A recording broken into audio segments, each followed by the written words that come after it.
La grâce et la paix vous sont données de la part de Dieu notre Père et de Jésus-Christ notre frère et notre Sauveur. La grâce, c'est cet amour que Dieu nous donne pour rien, pour nous. La paix, c'est cette force qui nous a donné aussi, et cette force nous permet d'affronter le mal en nous et autour de nous. En ces temps troublés, nous sommes privilégiés d'être au bénéfice de cette paix donnée pour nous permettre de traverser toutes les épreuves. En ces temps troublés, nous avons besoin d'être ensemble, parce qu'ensemble, nous nous soutenons mutuellement. Ensemble, nous pouvons vivre cette espérance incroyable qui est née le matin de la première Pâque, cette conviction que le mal absolu est désormais vaincu.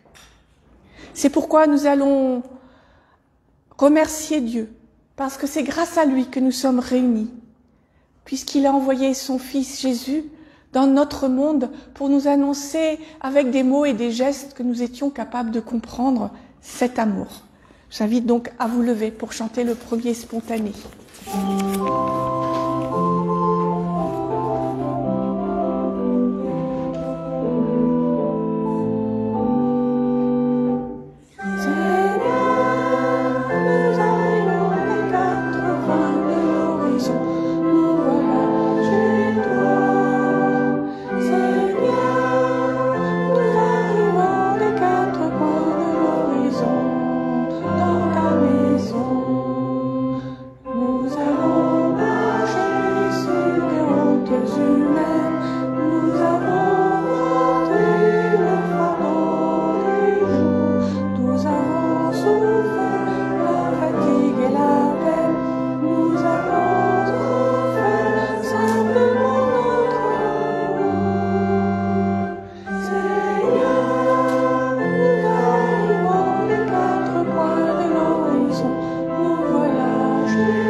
Nous sommes heureux de pouvoir être ensemble, de pouvoir partager ensemble nos joies, nos peines, nos inquiétudes et de pouvoir ensemble y faire face. C'est pourquoi je vous invite à louer Dieu avec ce psaume de confiance, ce psaume qui est dit et prié de génération en génération depuis des millénaires. Psaume de David. Le Seigneur est mon berger, je ne manquerai de rien. Il me fait coucher dans de verts pâturages. Il me dirige vers des eaux paisibles. Il restaure ma vie. Il me conduit sur les sentiers de la justice à cause de son nom. Même si je marche dans la vallée de l'ombre de mort, je ne crains aucun mal, car tu es avec moi. Ta houlette et ton bâton, voilà mon réconfort. Tu dresses devant moi une table en face de mes adversaires. Tu enduis ma tête d'huile, ma coupe déborde. Oui, le bonheur et la fidélité m'accompagneront tous les jours de ma vie, et je reviendrai à la maison du Seigneur pour la longueur des jours. Amen. Je vous invite à poursuivre notre louange avec le cantique 257. Attends, je regarde. Je me rappelle plus. A priori, oui. Il y en a 5, donc on va chanter les 4 premières.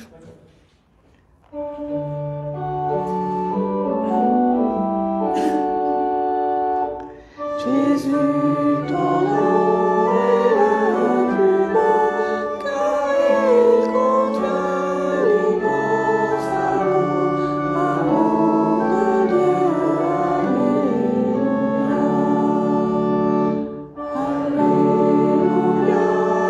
alléluia, alléluia,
Oui, Dieu nous aime et parce qu'il nous aime, il veut ce qu'il y a de mieux pour nous. Il veut que nous soyons libérés de tout ce qui peut nous retenir prisonniers.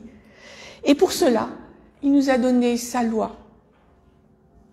Un jour, un spécialiste de la loi demanda à Jésus, « Maître, dans la loi, quel est le commandement le plus important ?» Jésus lui répond, « Tu dois aimer le Seigneur ton Dieu de tout ton cœur, de tout ton être et de toute ton intelligence. » C'est le plus important et le premier commandement. Et voici le deuxième commandement, qui est aussi important que le premier. Tu dois aimer ton prochain comme toi-même. Toute la loi de Moïse et tout l'enseignement des prophètes dépendent de ces deux commandements.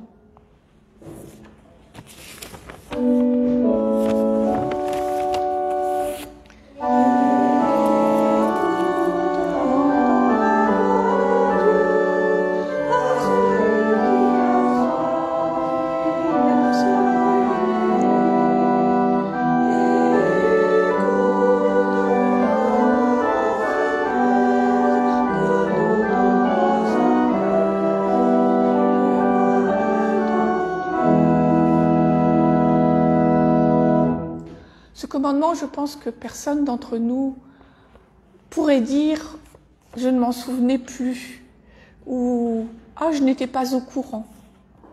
Et pourtant, nous savons aussi que si peu de temps dans nos vies, nous pouvons dire que nous suivons cette loi de Dieu, alors qu'il nous l'a donnée pour notre bien. Je ne vais pas dire pour le bien global, parce que la solidarité, c'est bien globalement, mais pour notre bien, à chacun de nous. Nous prions. Père, nous voici devant toi une fois de plus. Nous savons que tu veux ce qu'il y a de bien pour nous, mais nous sommes rattrapés par notre égoïsme, par nos peurs, par nos indifférences. Nous oublions que tu nous as demandé d'aimer et nous tournons le dos à celui qui a faim, à celle qui frappe à notre porte. Tu nous as dit de vivre épanouis dans ta création et nous nous dépêchons d'en profiter et de la piller. Tu nous as donné ton amour et cet amour nous remplit de reconnaissance quand nous y pensons, mais si souvent nous t'oublions dans le tourbillon de nos vies. Père, pardonne-nous.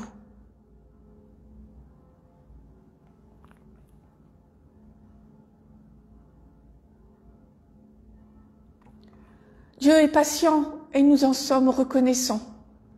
Nous n'aurions pas la patience qu'il a. Depuis le commencement, nous dit la Bible, quand on commence à la lire jusqu'à la fin, eh bien, nous voyons comment il veut ce qu'il y a de mieux pour les humains, comment il veut une harmonie dans sa création et comment nous nous tournons le dos à ce souhait de Dieu pour nous. Il a dit de toutes les façons possibles et parce qu'il n'y arrivait pas, il a envoyé son Fils Jésus dans le monde pour qu'il nous le dise avec des mots qui sont nos mots, qu'il le dise avec des gestes qui sont nos gestes. Il est mort parce qu'il nous l'a annoncé. Il est vivant pour les siècles des siècles parce que Dieu ne veut pas laisser tomber. Il ne veut pas nous laisser tomber. Et encore, il nous pardonne. Je vous invite à chanter notre reconnaissance devant ce pardon.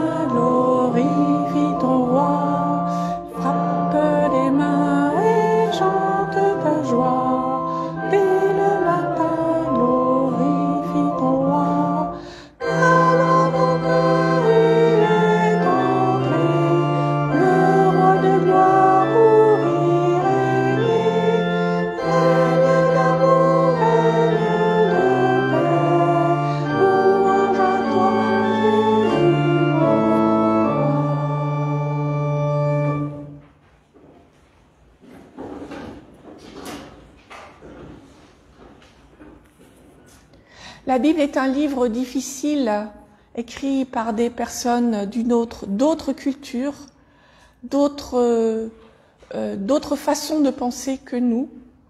Et pourtant, nous sommes toujours là à la méditer, à la discuter entre nous, à essayer de comprendre. Parce que dans cette Bible se trouve ce message d'amour et d'espérance, ce ressourcement qui nous permet d'essayer de marcher ensemble sur le chemin qui est le chemin de notre humanité en harmonie avec tous et avec tout. Mais pour que ces témoignages si anciens fassent sens pour nous aujourd'hui, nous avons besoin de l'aide de Dieu parce que sinon nous n'allons pas y arriver. Nous allons nous arrêter aux mots que nous ne comprenons pas. Nous allons nous arrêter à des paroles qui parfois sont choquantes en oubliant que ces paroles, ce sont des humains qui les ont écrites et ce n'est pas Dieu qui le leur a dicté. Alors nous prions. Esprit de lumière et de vérité, éclaire pour nous la parole que nous allons entendre. Conduis-nous dans la vérité. Esprit de sainteté, prends place en nos pensées et nos cœurs. Rends-nous attentifs à ta parole. Esprit d'amour, de joie et de paix, brille en nous comme une flamme que rien ne puisse éteindre. Amen. Alors le texte que nous allons lire aujourd'hui, c'est celui que les enfants de l'école biblique découvrent en ce moment même avec leur monitrice, ce qui fait que vous, les parents, vous pourrez en discuter avec eux après. Et par hasard, il se trouve dans l'évangile de Luc, mais il n'est pas dans les listes. Donc au chapitre 13, les versets 10 à 17.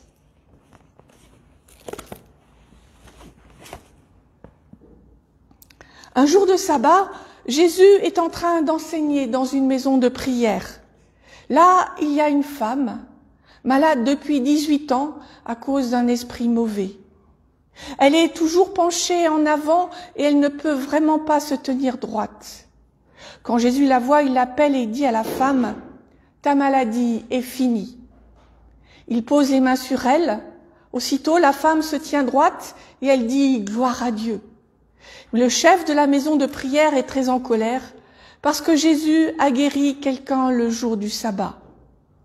Alors le chef dit à la foule, « Il y a 6 jours où on doit travailler. Venez donc vous faire guérir ces jours-là et non le jour du sabbat. » Mais le Seigneur répond, « Homme faux, le jour du sabbat, chacun de vous détache de la mangeoire son bœuf ou son âne pour le mener à boire. » Et cette femme, qui est une fille d'Abraham, Satan l'avait attachée depuis 18 ans. Est-ce qu'il ne fallait pas la délivrer de sa maladie le jour du sabbat? Pendant que Jésus dit cela, ses adversaires sont pleins de honte, mais toute la foule est dans la joie, parce que Jésus a fait des choses magnifiques. Seigneur, ta parole est vérité. Sanctifie-nous par ta vérité. Amen. Je vous invite à chanter les strophes 1, 3, 4 et 5 du cantique 152.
Frères et sœurs, parfois, la vie n'est pas juste.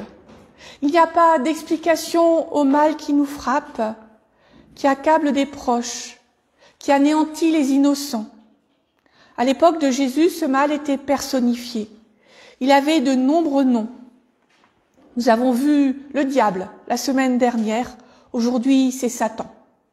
Satan, au départ, c'est un nom commun. C'est l'adversaire, en particulier l'adversaire de Dieu. C'est lui qui représente tout ce qui peut contrecarrer les projets de Dieu pour nous. Bien sûr, cela ne nous disculpe pas de nos fautes, mais cette personnification nous permet de rendre compte du mal qui frappe au hasard, sans qu'on puisse donner d'explication. Pourquoi les enfants souffrent-ils de maladies diverses? Pourquoi des personnes bonnes et généreuses n'ont-elles parfois dans leur vie qu'une suite de malheurs? La femme que Jésus rencontre ce jour de sabbat subit une affliction terrible. Elle est coupée des autres puisqu'elle ne peut pas les regarder. Elle est coupée du monde, de la création de Dieu. Elle ne voit que le sol à ses pieds. Bien sûr, elle arrive sans doute à se contorsionner quand elle est assise pour regarder telle ou telle personne, mais elle ne peut pas se dresser, elle ne peut pas se tenir debout devant les autres, ni devant Dieu. Et cela dure depuis 18 ans. Autrement dit, depuis quasiment le temps de la perpétuité dans nos prisons françaises. Cette femme est croyante, évidemment.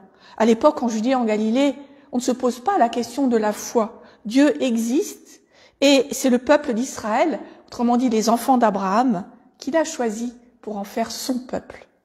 Pourtant, le mal est là, inexplicable.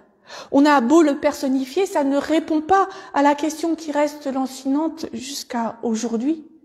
Pourquoi Dieu n'agit-il pas? Autrefois, et parfois encore aujourd'hui, la réponse des religieux est accablante. Le mal serait une punition pour les humains. Ainsi, si cette femme est courbée, c'est qu'elle l'a mérité. Cela nous paraît scandaleux à nous, mais je le répète, certains pensent encore de cette manière aujourd'hui.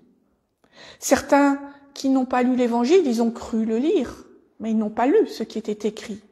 Certains qui n'ont en fait rien compris au message que Jésus nous adresse aujourd'hui, au travers de cette guérison. Même si ce n'est pas dit dans la narration, les religieux, la femme, les autres personnes sont tous dans cette vision du monde. La femme paie une faute, la sienne, peut-être celle de ses parents, fait peu importe, puisque Dieu ne peut pas vouloir de mal pour les justes et les innocents, cette femme n'est ni juste, ni innocente. Venons-en aux religieux.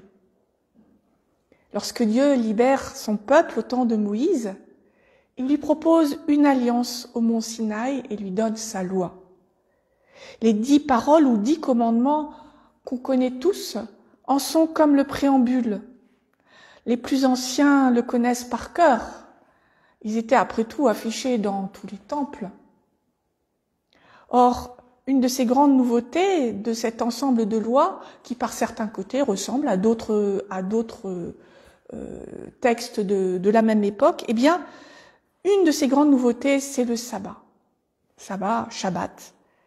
En hébreu, ça veut dire s'arrêter. Tous les 7 jours, il y a une journée où personne ne travaille.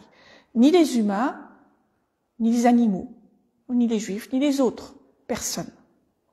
Et ça, c'est révolutionnaire. Et plusieurs siècles plus tard, à l'époque de Jésus, c'est toujours révolutionnaire. Dans l'Empire romain, on compte par décades, par dizaines. Et les jours fériés, ils le sont pour les hommes libres. Ils ne le sont pas pour les esclaves, ils ne le sont pas pour les animaux. Sauf une fois par an pour les esclaves, ou Saturnales. Mais survient une question bien légitime. Qu'est-ce que travailler? Qu'est-ce que j'ai le droit de faire le jour du sabbat? À l'époque de Jésus, les discussions allaient bon train chez les rabbins, les religieux, sur l'interprétation de la loi, mais en fait, pour le sabbat, les choses étaient déjà assez claires. Si on pouvait préparer à manger à l'avance pour les humains, les animaux, il fallait bien s'en occuper. Sinon, cette journée de repos serait devenue pour eux une torture. Il y avait aussi, bien sûr, toutes les urgences. Il fallait aider une femme à accoucher. Si quelqu'un était en danger de mort, il fallait le secourir. Mais quand même, toutes les questions n'étaient pas résolues dans ce décalogue. Et toutes ne le sont toujours pas aujourd'hui, même si nous, aujourd'hui, parce que nous sommes chrétiens, nous ne respectons pas le sabbat. Je vous donne un exemple. Un des commandements très connus dit « tu ne tueras pas ». Eh bien, c'est pas si facile de savoir ce que ça veut dire exactement. Nous nous en rendons bien compte aujourd'hui. Nos voisins ukrainiens attaqués par la Russie se défendent. et ils tuent. Mais certains chrétiens, depuis qu'ils existent, ces chrétiens-là, les Quakers par exemple, disent que rien ne justifie de prendre une vie. Alors, vous voyez, dans le principe, les choses sont simples. Dans la réalité, elles sont beaucoup plus compliquées. D'ailleurs, les Quakers ont été emprisonnés quand ils ont refusé d'aller se battre autrefois. Revenons donc au sabbat. Ce jour où le peuple se rassemble pour prier, méditer la parole de Dieu, se souvenir de tout ce qu'il a fait et continue à faire pour lui. C'est un jour pour Dieu qui est consacré à lui. Et c'est une bonne chose. Parce que, comme je le disais tout à l'heure, si souvent, dans le tourbillon de nos vies, nous oublions Dieu. Et pour les religieux qui sont là, cela signifie que ce n'est pas un jour pour l'être humain. C'est un jour pour penser au bien, mais pas pour faire le bien, sauf donc, encore une fois, à sauver une vie. Jésus, lui, il est en communication directe avec Dieu. Et il passe son temps à annoncer de manière diverse l'amour de Dieu pour tous les humains, son désir d'être proche d'eux. Il montre par ses actions que Dieu veut que les êtres humains vivent au mieux possible leur humanité. Il raconte dans ses histoires un Dieu qui se fait proche, un Dieu qui oublie les fautes, un Dieu qui console ceux qui pleurent. Quand il voit cette femme, que voit-il ? Alors on peut que l'imaginer, mais je pense qu'on ne va pas se tromper en disant qu'il voit une femme qui ne vit pas pleinement son humanité, non pas parce qu'elle a choisi une autre voie, comme c'est si souvent notre cas, mais parce qu'elle ne peut pas vivre son humanité de manière simplement basique. Regarder les autres, regarder le monde autour d'elle, tout est effort. Comment louer Dieu pour la beauté du monde quand on n'arrive pas à le voir vraiment ? Comment sourire à un enfant dont on croise le regard si on ne peut croiser aucun regard ? Jésus voit cette femme et se sent rempli de compassion. La compassion, c'est ce qui nous permet de tenir avec, c'est le sens du mot, de la préposition con, avec l'autre dans sa souffrance. Passion, souffrir. C'est ce qui nous permet d'être malheureux devant le malheur de l'autre. C'est ce qui nous fait pleurer en voyant la guerre qui déchire l'Ukraine. C'est ce qui nous fait prendre pitié devant la souffrance d'un inconnu. Et parfois, on se sent totalement impuissant. On ne peut que souffrir avec. Et c'est très déstabilisant. Face à la souffrance de l'autre, nous voudrions tant faire quelque chose. Cet autre, ça peut être un ami dans le deuil, ça peut être un proche malade, ça peut être un inconnu qu'on voit souffrir, y compris les animaux d'ailleurs. Ces derniers jours, nous avons tous vécu ce sentiment d'impuissance face aux nouvelles venant de la guerre en Ukraine. Et si parfois l'éloignement géographique atténue ce sentiment et nous permet de l'occulter entre deux informations écoutées ou regardées, il est des situations trop proches pour que nous puissions les oublier, ne serait-ce que quelques heures. Et d'ailleurs, l'Ukraine, en fait, c'est juste au bout de l'autoroute. Ce n'est pas au bout du monde. Et nous en ressentons les effets parce que nous sommes beaucoup plus pris par ces événements que lorsqu'ils se passent à l'autre bout du monde. Et ça, c'est normal. Que ça soit normal, pas normal pour les États, ça c'est autre chose, mais pour nous, c'est toujours celui qui est le plus proche qui nous touche le plus. Jésus s'est senti rempli de compassion et lui pouvait agir, il l'a fait. Alors ce que lui reprochent les religieux, c'est pas d'avoir guéri cette femme, mais c'est de ne pas avoir attendu la fin du sabbat. Après tout, qu'était-ce un jour de plus pour cette femme? De toute façon, elle souffrait depuis 18 ans. Mais pour Jésus, c'est pas une affaire de chiffres, de pourcentage. Lui, c'est que Dieu, en établissant ce sabbat, n'a pas voulu faire souffrir des êtres humains, mais a souhaité, au contraire, leur donner une occasion de se rapprocher de lui, de se rapprocher les uns des autres, en priant ensemble ou en parlant ensemble, tout simplement. Parce que quand on a une vie très dure, chacun travaille très dur dans son coin et on n'a pas le temps de parler ensemble.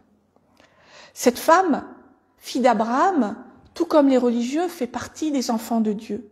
Et quel parent dirait à son enfant « Tu peux bien attendre demain pour arrêter de souffrir ?» Personne, n'est-ce pas?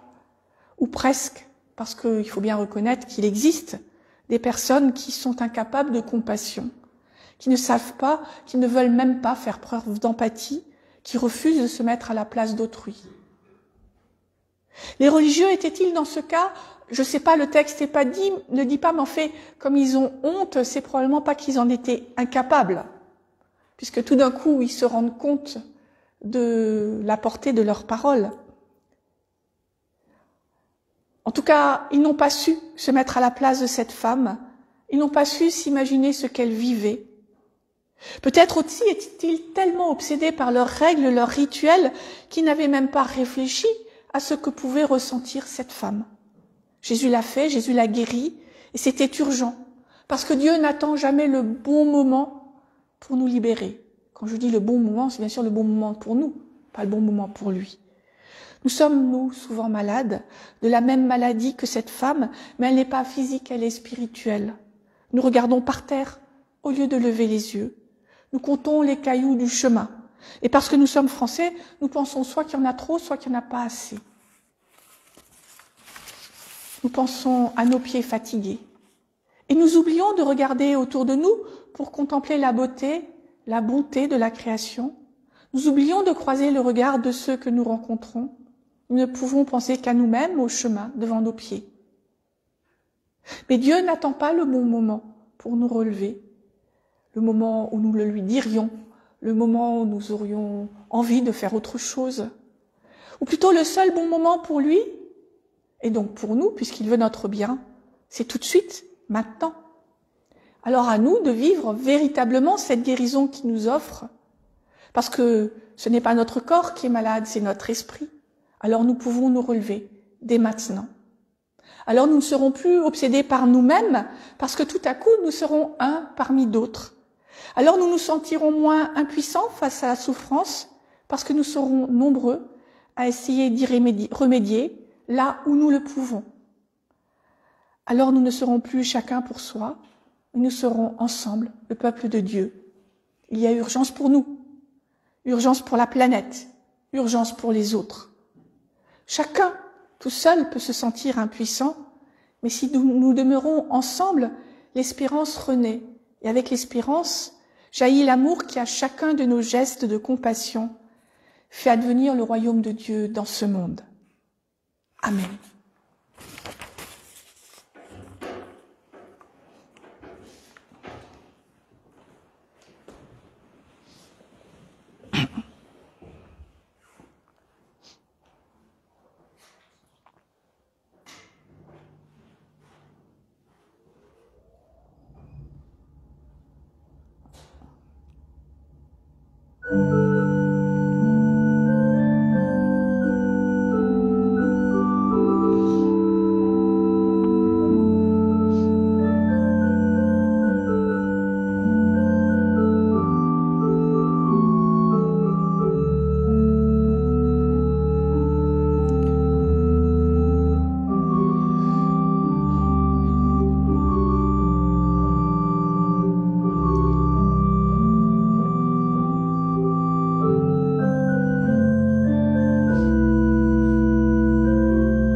Je vous invite maintenant à chanter l'amour de Dieu qui nous soutient, avec le 741.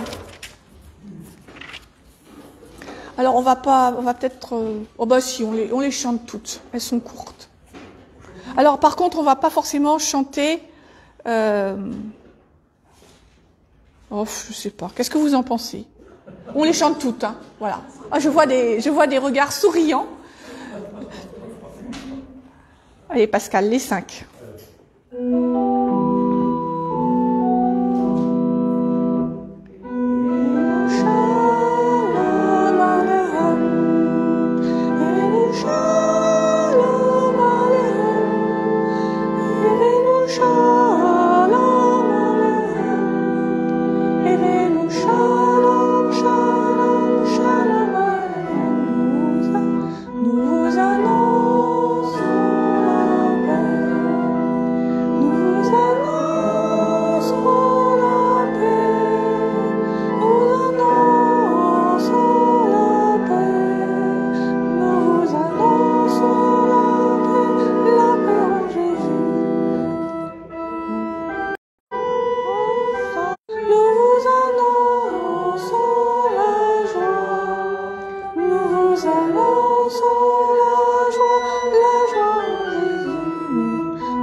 Merci. Donc, nous restons debout pour confesser notre foi.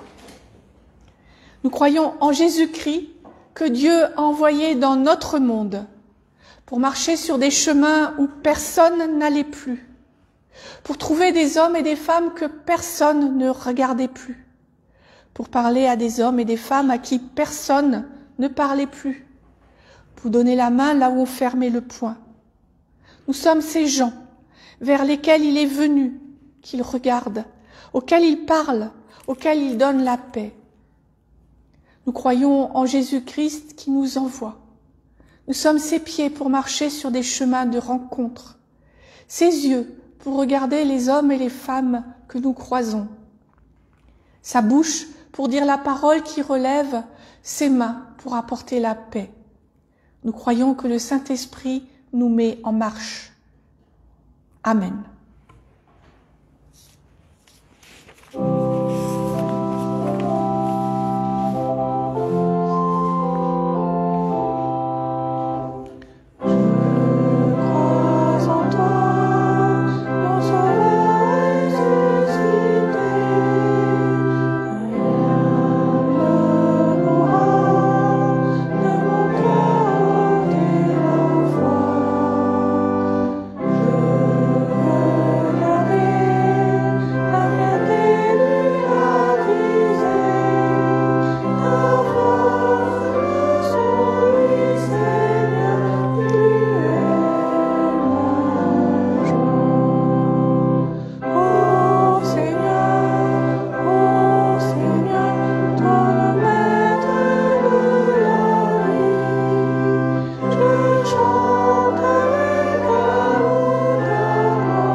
C'est le moment des annonces. Mercredi, alors d'abord l'annonce paroissiale, mercredi à 20h30 en l'église de Garancières, nous avons notre groupe de prière Thésée avec les catholiques du secteur de Montfort.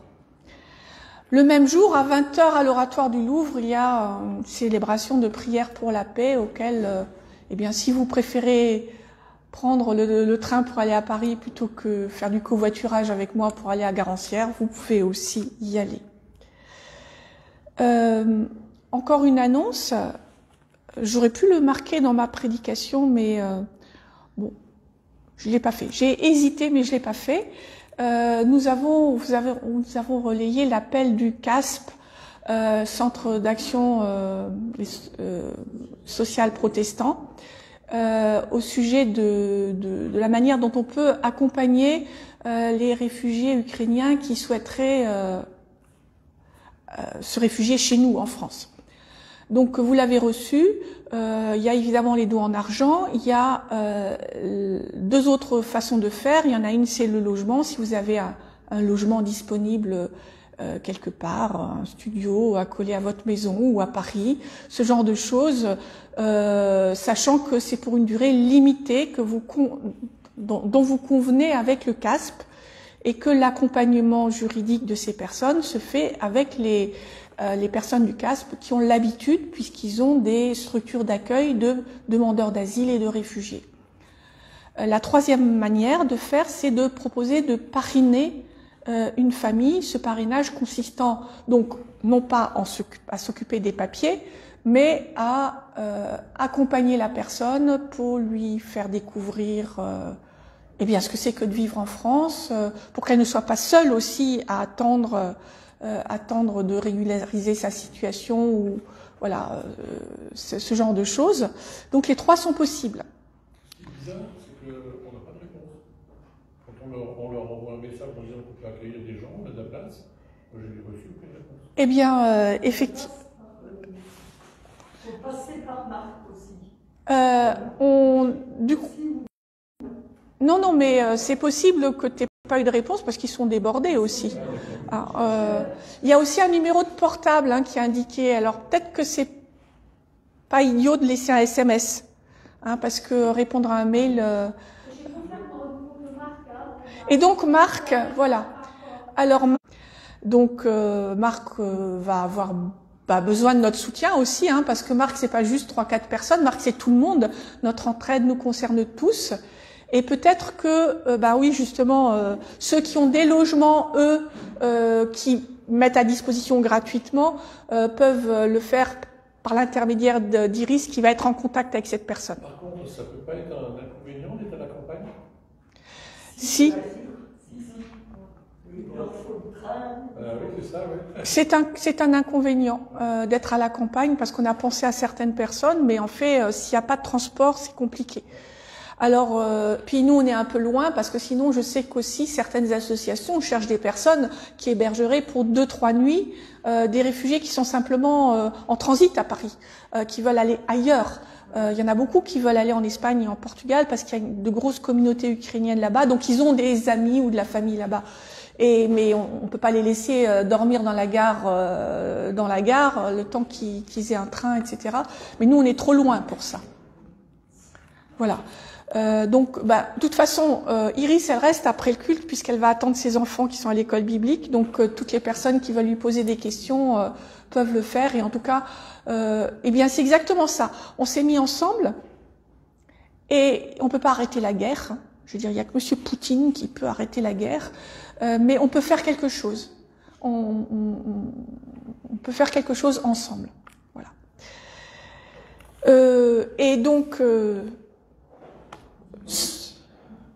Dimanche prochain, nous avons 2 assemblées générales. La première, celle de Marc, notre entraide. Donc, il faut adhérer pour être membre, mais on peut donner sans adhérer. Donc, soyez rassurés. De toute façon, l'adhésion c'est 15 €, donc je pense que c'est pas des fortunes. Et suivi de l'assemblée générale de notre association cultuelle. Et il y aura un petit culte après. Alors, tout ça, ça commence à 9h30 pour Marc, et puis 10h30 pour l'association cultuelle. Voilà. 10h pour l'association cultuelle, pardon. J'ai pas la convocation sous les yeux.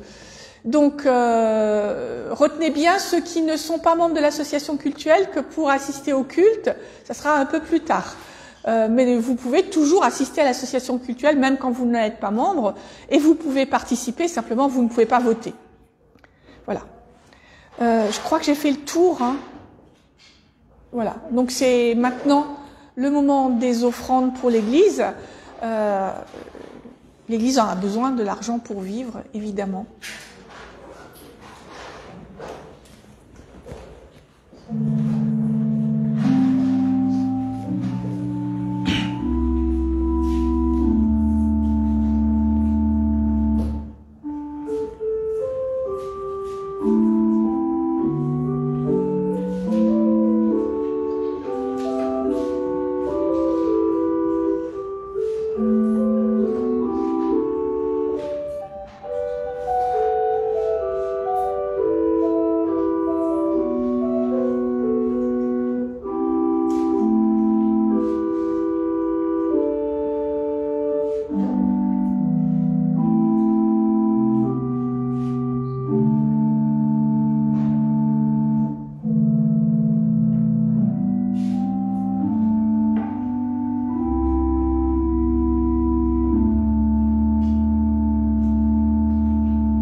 Père, bénis cette offrande qui est le signe de notre engagement à ton service. Amen.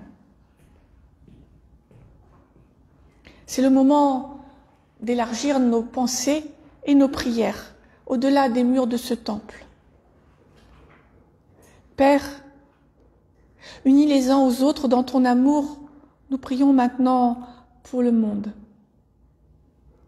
Seigneur, nous te prions pour toutes les personnes qui vivent des situations de violence sur notre terre. En particulier, nous voulons te prier pour les personnes qui souffrent de la guerre en Ukraine et ailleurs. Nous te demandons d'être présent à leur côté. Nous te demandons d'ouvrir nos cœurs pour que nous trouvions des gestes et des paroles de soutien pour tous les réfugiés qui cherchent un abri dans notre pays. Seigneur, nous te prions aussi pour tous ceux qui pensent que la violence, la guerre, la souffrance constituent des manières de gagner du pouvoir, de l'argent ou des territoires. Change leur cœur. Donne-nous de savoir dire non, de ne pas céder à l'intimidation, de ne pas renoncer à notre combat pour la paix et la justice.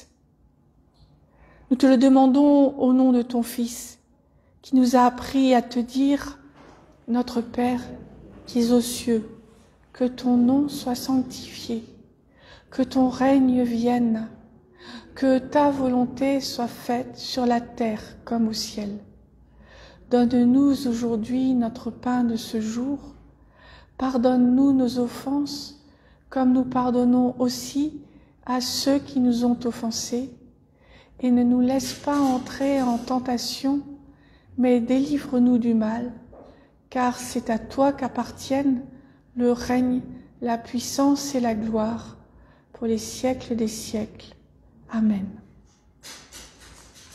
Je vous invite à vous lever.